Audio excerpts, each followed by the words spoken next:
हे शेंगदाण्याचं कूट आहे. हा, हे भाजून घेतलेलं आहे. भाजून शेंगदाणे त्याचं कूट केलेलं आहे. हा, हे आपण 3 चमचे शेंगदाण्याचं कूट घेतलेलं आहे. हे तिळाचं कूट आहे. हा, हे पण तीळ थोडे भाजलेत. हा, भाजून तिळाचं कूट केलेलं आहे. हा, हे थोडं 1 चमचा घ्यायचं. हा, 1 चमचा आणि थोडंसं जास्त, म्हणजे 1.25-2 चमचे घ्यायचं. हा, हे खोबरं थोडंसं भाजून मिक्सर कूट केलेला आहे खोबऱ्याचा. हा, तो थोडा 1 चमचा. 1 चमचा बस होईल ना. हा, थोडीशी धनेपूड. हा, अर्धा चमचा. हा, थोडी कोथिंबीर 1 चमचा. हा, आपण कोथिंबीर चिरून घेतलेली आहे. हा, बारीक धुवून बारीक चिरलेली आहे कोथिंबीर. हा, हे तिखट आहे. हा कांदा लसूण मसाला आहे का? नाही, हे बिन कांदा लसणाचं तिखट आहे. मसाला आहे सगळा, फक्त कांदा लसूण नाहीये याच्यात.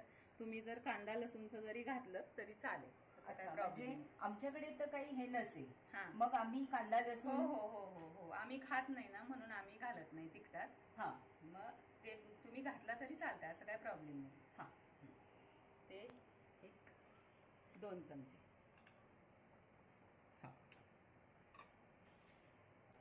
हा गरम मसाला आहे. हा मी घरात बनवलाय. अच्छा.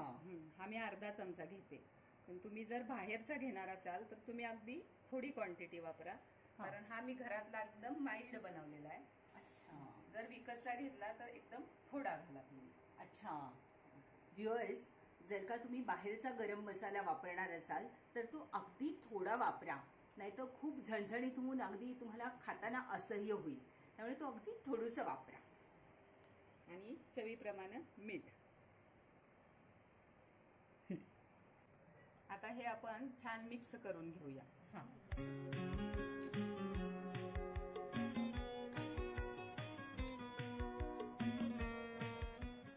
मग अगदी थोडंसं किंचित ओलसरपणा यायसाठी याला पाणी घालूया.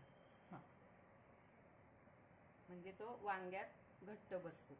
अगदी थोडं पाणी. हा, अगदी थोडं, म्हणजे वांग्यात तो राहतं, मसाला बाहेर येत नाही त्याच्यातून. अच्छा, म्हणून थोडंसं ओलसर करून घ्यायचं. अरे वा, छान टीप दिली तुम्ही. वास तर आता सुंदर येतोय. आता सविताताई वांगी चिरून घेत आहेत.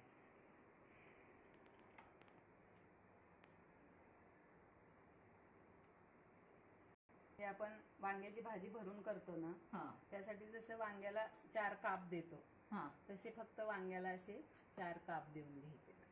अच्छा. हे असे.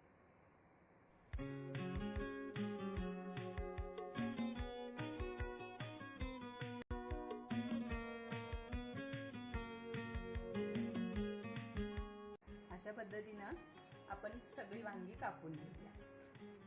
आणि हे साल पूर्ण नाही काढायचे, फक्त त्याचे जे अशा पाकळ्या येतात थोडे देठ ठेवायचे, थोडंसं किंचित.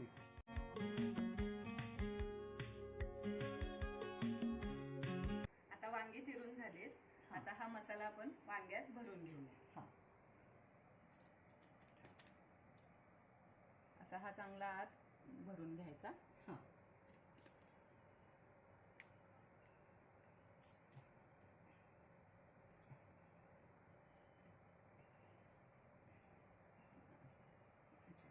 घट्ट दाबायचं. घट्ट म्हणजे बाहेर आला नाही पाहिजे त्याच्यातून. हा,